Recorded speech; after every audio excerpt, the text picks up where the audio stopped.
good evening, good afternoon, from wherever you're watching. It's your average biker here with another video.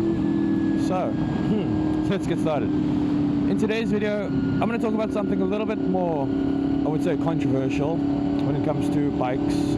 And that is what CC motorcycle that you should start on.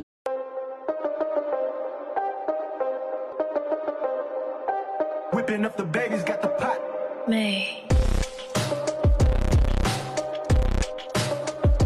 Now, I can only speak from my side of the experience, which is on the, I would say, not the right side of way to do things. As myself, I kind of started on a larger CC motorcycle, and I didn't build my way up. So let's go back to the beginning. My biking journey started out in high school when I had a Chinese Sim T1 Wolf 125. And that was a great bike. Slow, your typical 125, more on the heavier side, naked bike, and it had a top speed of 110 kilometers per hour. Now, my biking journey on that bike did not last long. It was a couple months until I crashed it in my hometown driving some back roads, and that was the end of it.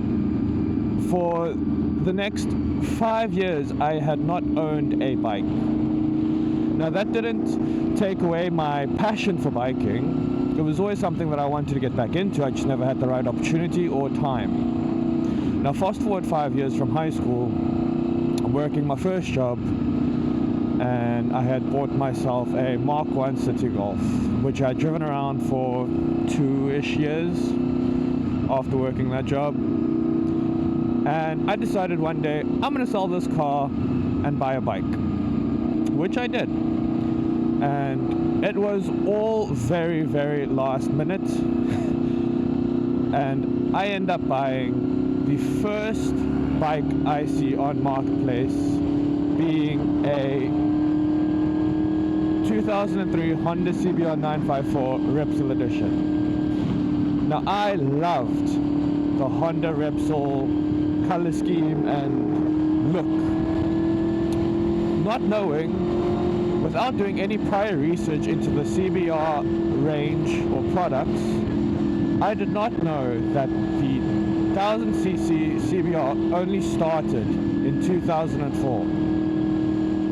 I thought that was normal, that the bike was a 954. I thought it was still 1000. I had not done my research prior to buying the bike.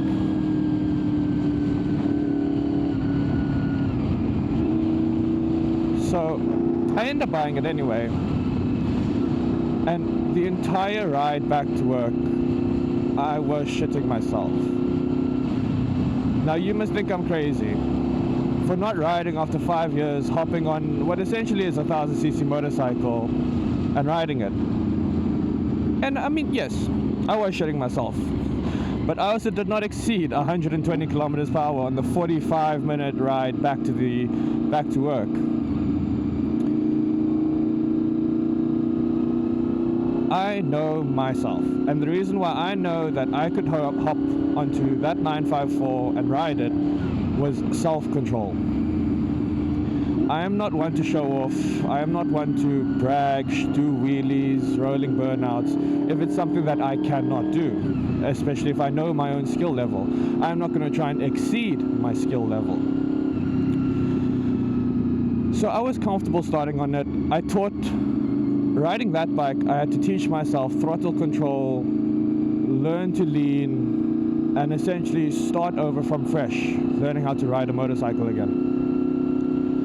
And I think if you have the self-control of not just full ripping it everywhere you go, I don't see why starting on a larger CC motorcycle is wrong. But if you are one of those people that like to show off, that push yourself too quickly, too fast, it's going to end badly.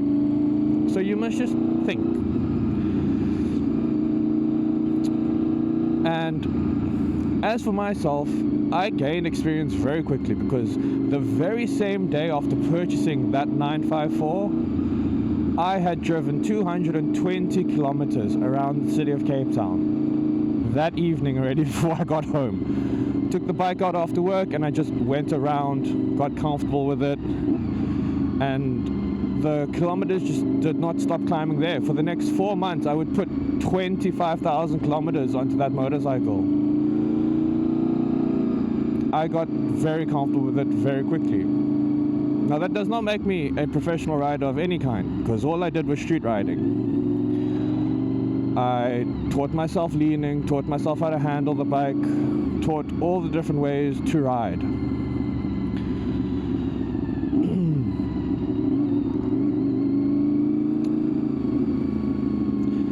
So in essence, it is okay if you are a person with self-control to be able to hop on to a larger CC motorcycle, especially inline 4, be it a 600 or 1,000, and still walk away at the end of the day. But now how does that lead me to riding a VFR800? So as time goes on, the CBR gets high mileage and the gearbox gives in.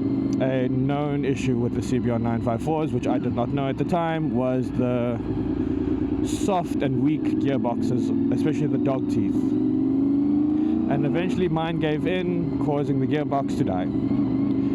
I tried to have it repaired many thousands of rands later, unsuccessful.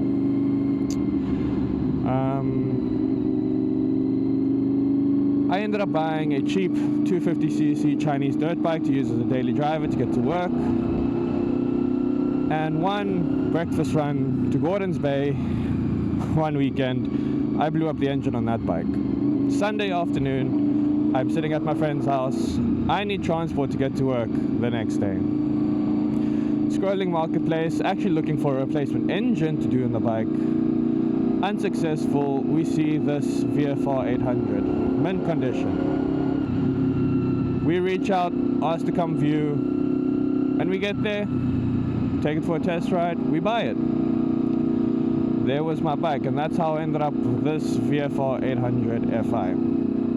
Also, not doing any research before the time onto this bike, this model, nothing. All I knew was the power output and the age of it. Actually, we didn't even know the age for sure. I think the ad was listed as a 2003, but this is a 98 to 2001 model VFR. So, yeah. Let me know what you think in the comments below. Whether starting on a larger CC motorcycle is a good idea. Would you have done things differently? And if you ride, what did you start on? And what do you currently ride? Thanks for watching, man. Peace out.